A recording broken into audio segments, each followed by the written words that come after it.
Hi guys, what is up? Welcome back to my channel. Welcome to a new vlog. I'm Lee from Mortgage Freely. I talk about money and mum life on the internet, and it is everybody's favourite video today. It's my March budget with me. We are going to set up my March budget. We're going to deal with income, bills, sinking funds, debt. You're going to see my real numbers, and I'll talk about my approach to budgeting as a zero-based budgeter.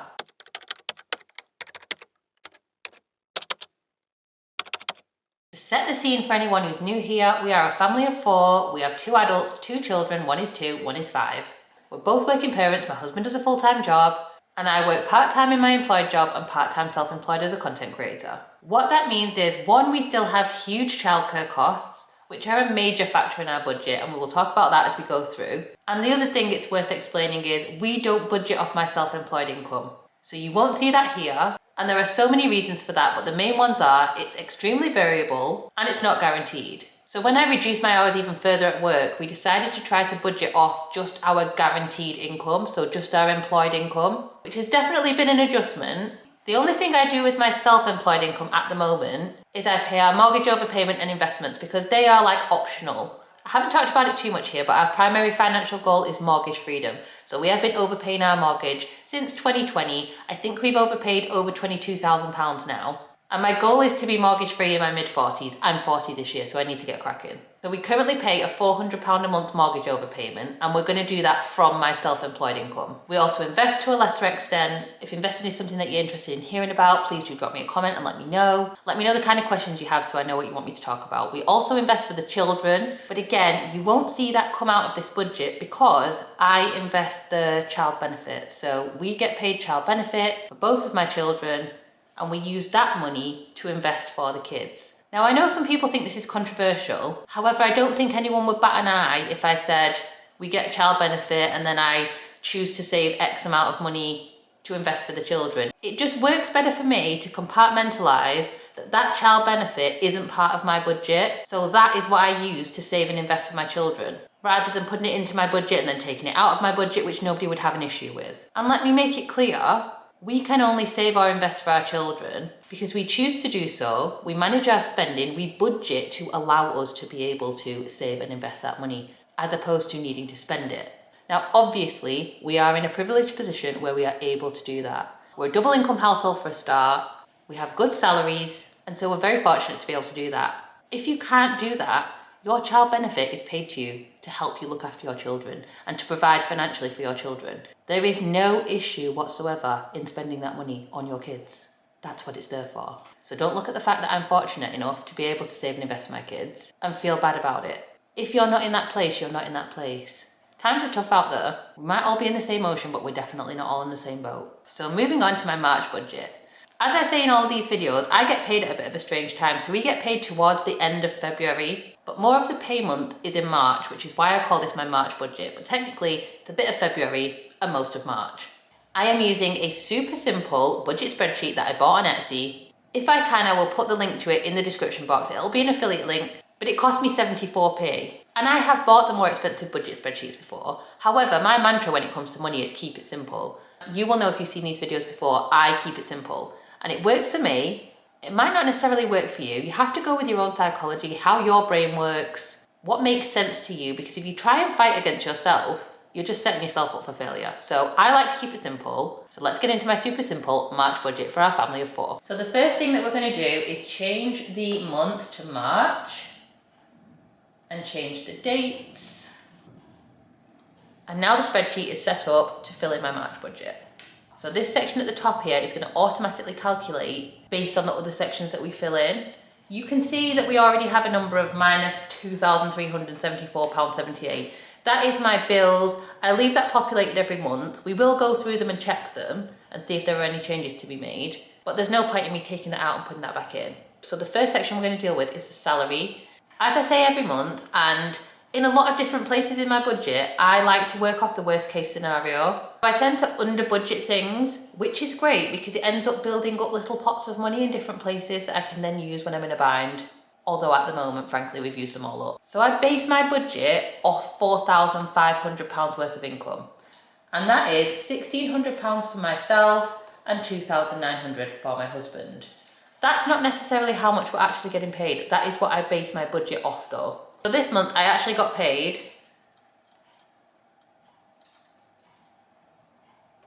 £1,615.67, and my husband got paid £2,944.99. And you can see that's automatically populated up at the top there. And we actually got paid £60.66 more than I budget off. Much better problem to have than getting paid less than I budget for. So at the moment it's showing us that we'll have just over £2,000 to budget from after we've paid all our bills. So we're just going to go over to the bills section and check the bills. I don't show the exact amounts for every single bill for financial security reasons, but I have left a couple of numbers in there for you, and they are ones that I want to talk about. So for this month, council tax is staying the same, Netflix is the same, mortgage is the same, TV license is going to be the same. I've left water in here, and the reason is I just want to be really mindful that water bills are going to be going up in the UK significantly. So I just want to have that on my radar to bear in mind for future that I'm going to need to raise the budget for water. So if you are in the UK, start thinking ahead now, because your water bills are going to go up quite a bit over the course of the next year. We've got broadband and phone, there are no changes there. The pet insurance, gas and electric, Spotify premium. Swimming lessons, there have been no changes. We also have YouTube premium, and my daughter goes to Rainbows, which reminds me I actually need to pay her Rainbow subs. We've got the gardener, I've left that in there just to make sure that when the gardeners start coming again, I don't forget to add that money back into the budget. They don't come in the winter months. I need to check with my husband when they're going to start coming again, but they're definitely not coming this month. The cleaner's still in there. I'm not sure what we're going to do about the cleaner. At the moment, we're currently paying for one visit a month just to clean bathrooms and floors. The cleaner's fine. However, because of the way we originally set up the cleaning service, we're actually paying a management company like £15 a month. So we're paying £15 on top of the cleaner fee. And I'm just wondering if we just need to try and find an independent cleaner, then we won't have to pay that extra fee. So that's definitely something I'm thinking about. And I definitely think it's really important every month to go through your bills. You might just think, oh, they never change. However, we're actually coming up to April. And in the UK, April is the time when a lot of companies will raise their prices in line with the CPI, which is is it the Consumer Price Index? I think it's the Consumer Price Index. But it gives them a percentage that allows them to raise their prices, frankly. So in April, we find that most of our bills will go up. I'm just dreading the childcare email. But I definitely recommend every month going through absolutely every single bill and making sure you're actually paying the same amount that you thought you were paying for it. We have some charity contributions, we have cloud storage, we've got mobile phones, we've got window cleaning, Amazon Prime, and that's in red because honestly I'm not convinced we need all the subscriptions that we have at the moment. We have YouTube Premium. In terms of TV, we've got Netflix, Prime and Disney. I know that there's an offer where we could get Disney Plus free for 3 months, so we need to get that sorted. At the moment, it's at the bottom there for £4.99, but that could be £0, so we need to get that sorted. Then we have childcare for both of the kids. Our childcare bills are still huge. My son gets his 15 hours. I do have a video about 15 and 30 hours. I can link that in the description box if anybody's interested in that. But he gets his 15 hours, and come September, he should get his full 30 hours. But with extra charges, I'm not expecting it to be that much less than it currently is. However, anything is a bonus, right? So we're looking forward to September and hopefully a reduction in our bills if it's not cancelled out by the increase in fees. And my daughter just has wraparound care for school. We're currently in half term. Today is the only day that she's gone to holiday club, so that's cost £40 and 50p with a sibling discount just for her to be there for the one day. So obviously those childcare costs are seasonal, and what I do like to do again is add a little bit more to those accounts so that I build up a bit of a surplus so that when we do need holiday care, we've got that money there ready to pay for it. We're not trying to scrabble around to find it. At the moment, I have slightly raided those little pots, so I need to build them back up, ready for the next half term. Then we've got my phone and Disney at the bottom, as we mentioned. I'm pretty sure we could get that for nothing. That brings our bills to a total of £2,374 and 78p. Most of our bills and direct debits are paid out of my husband's account. We don't have a joint account. I've mentioned this before. I feel like joint accounts are something that people get really passionate about, shall we say. We don't have one. We don't need one. This works for us. He pays most of the bills out of his direct debits account that he has. There are a couple of bits, about £40 worth, that comes out of his other account. I pay the childcare bills and my phone out of my account. So we do also add a little bit extra to that direct debit account, again, so it builds up a little bit of a surplus. We were recently able to take a couple of £100 out of there to pay towards our credit card. And we still have about a £50 float in there after I pay my daughter's Rainbow subs. So I just find slightly over budgeting really useful in terms of building up those little pots of money that you would otherwise spend if you didn't do it like this. I hope this is making sense. If it's not, let me know. So we've done income, we've done bills, or as I like to call them, fixed expenses, which is always step one in my budget. Then I'm going to go over to sinking funds. I've talked about sinking funds quite a bit in the past, so I'm not going to labour the point now, but if you are new here, sinking funds are money that you put aside for known expenses that will happen, but they're not your bills, they're not coming out every month. So we're talking Christmas, birthdays, holidays, anything you pay for annually, car insurance, car service, car tax, MOTs. We pay for all of our car related expenses annually, so they all go into my sinking funds. You might see some people who have different pots for absolutely everything: a beauty pot, school uniform pot, car pot. My head would explode if I had that many pots. It works for you, go for broke. But my head cannot take having that many pots. So I have two sinking funds. I have a holiday one and an essential one. Everything else is in the essential one. So car tax, MOT, holidays, Christmas, birthdays, management company fees, house insurance. If you want to deep dive into my sinking funds in one of these budget videos where I show you exactly how it works, again, comment, let me know, and we'll do it. But for now, I just have the two pots. And the way I decided how much to put into these pots every month is by adding up the amount that I need in the year and dividing it by 12. So for our holiday, I currently budget £300 a month, but we'll talk about that number in a minute. And for essential sinking funds, I've increased it to 400, and we'll just update these numbers because that is the amount that we're going to be saving. So we are actually going to save that much money. So my holiday sinking fund of £300 a month gives us a total of 3,600. However, I have been pricing up holidays for this year, and holy moly, they are so expensive. My parents are actually coming with us this year, so it's me, my husband, my two kids. My son is now over 2, which means he doesn't get to be like a lapsy infant anymore, which will increase the price. And then my parents are coming with us. I looked at somewhere we went 2 years ago with my parents, all inclusive, 1 week, the start of the school summer holidays, because if you don't know about the UK school fine system, good for you. It's terrible. I don't agree with it, but that's just my personal opinion. And it's a complex topic. But a quick look with those requirements was coming up at £10,000. £10,000 for a week in Spain. Basically, we really want to go back to the same hotel chain that we went to the last 2 years. We really enjoyed it. It's a known entity with the kids. I really just don't want to be dealing with anything unknown with the kids being at their ages that they're at. We're not at the point yet where we can take a risk on things. And I think we all just feel really comfortable going back there. I never thought I would be this person, by the way. I never thought I would be the person to want to go back to a hotel twice. It was like a cardinal sin before having kids, but we are where we are. Has that happened to you? Let me know. So I'm looking at a holiday that's now around about 7,500 for all of us. So about £5,000 worth of that would be for me, my husband and the kids. Clearly £3,600 isn't going to cut it. However, what I will say is we have never had a holiday sinking fund until last year. So before then, how are we doing this? How are we affording it? In fact, I can tell you how we're affording it. We put it on the credit card and then paid it back. So at least I know that if I do have to spend £5,000 on a holiday, I've got £3,600 worth of it planned and budgeted for, rather than having to find the whole amount. I don't know what we're going to do, frankly, about the holiday. However, I'm glad that I have a holiday sinking fund. It just might need to be more. I tried winning the lottery and it didn't work. And my essential sinking fund is £400 a month.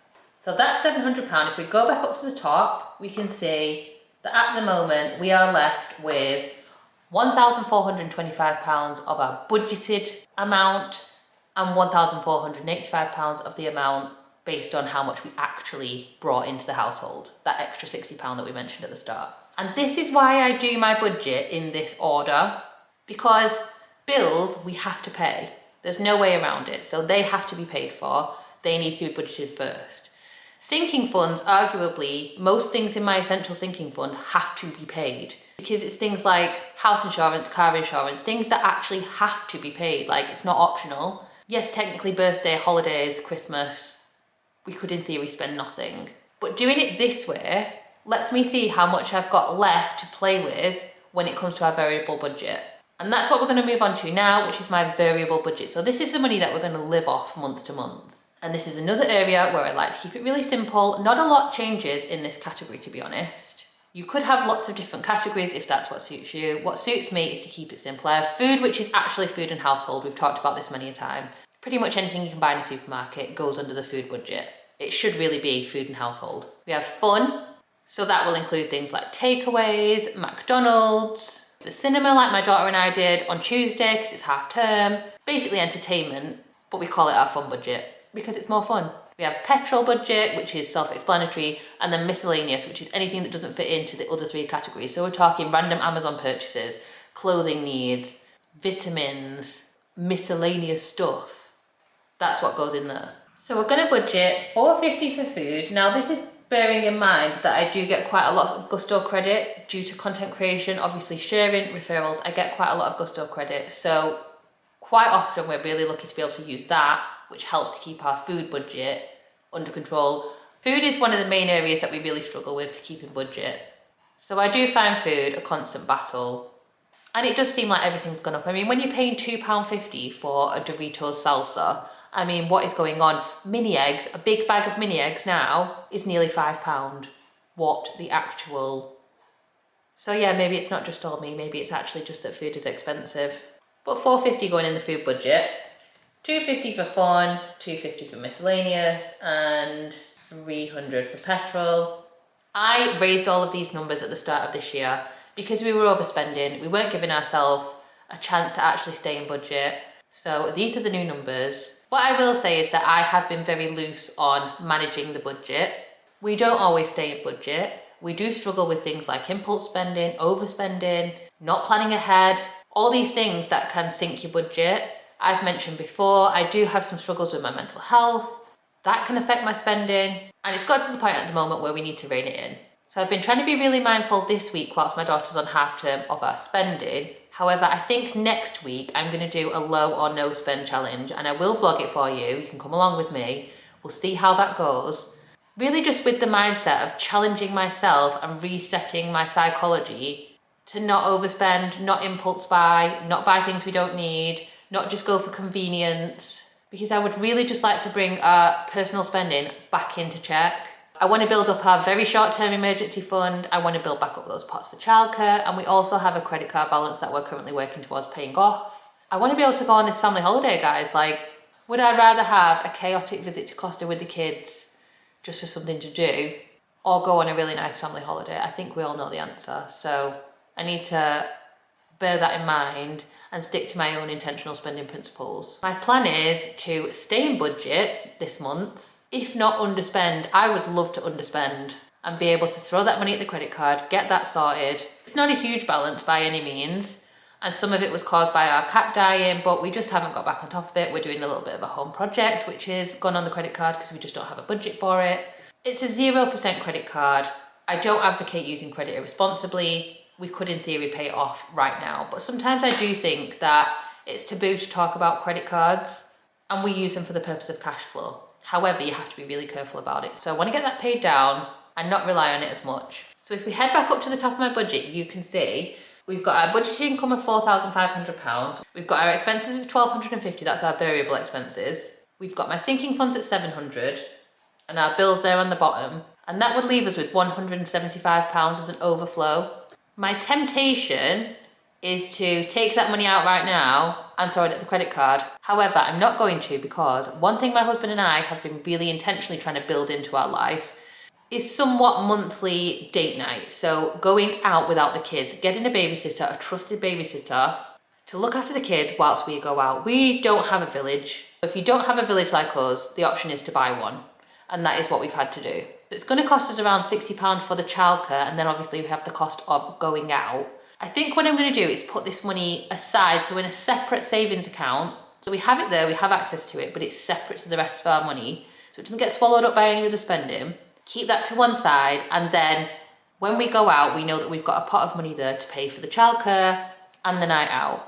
So if you're wondering what's going to happen about our credit card balance and how we're going to pay that, we just made a payment of about £200 off of our credit card using the overflow that we gather up in our bills account by sending that little bit extra to it.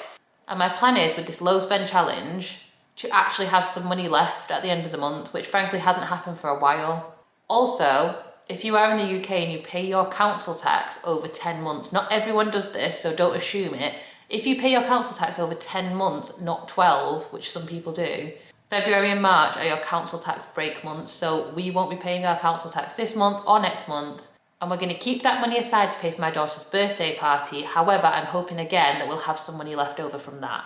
That can also go towards a credit card balance. Plus, I'm not forgetting we've got that extra £60 because we got paid a little bit more than I budget for, so I may take that aside and pay that off the credit card, just to make sure that we're chipping away at that balance. But in a nutshell, that is my March budget.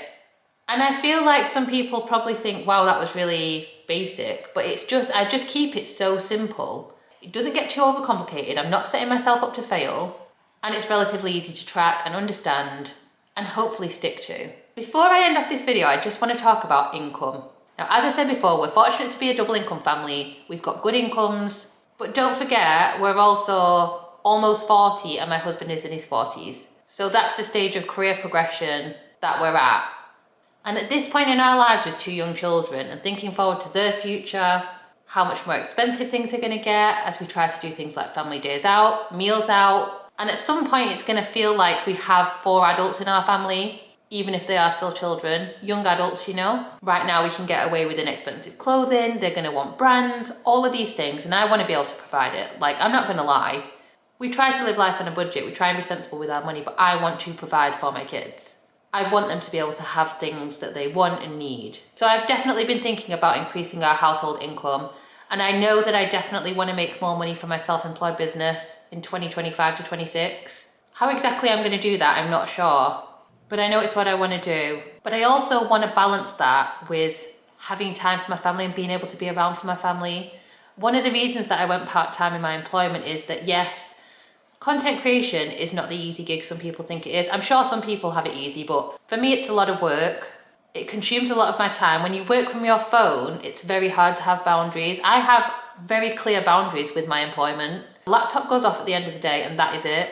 Being self-employed, I do not have that. But what I do have is control over how I spend my time, which I don't have when it comes to my employment. I don't know if I'm going to get holidays. I've actually been using unpaid parental leave to try and have a little bit more time with the kids. I'm really happy that I'm able to be here for this half term. I'm not sure if I'll be able to be here for the next half term. So there's definitely a fine balance between making money and making time. I'd love to know what you think about that.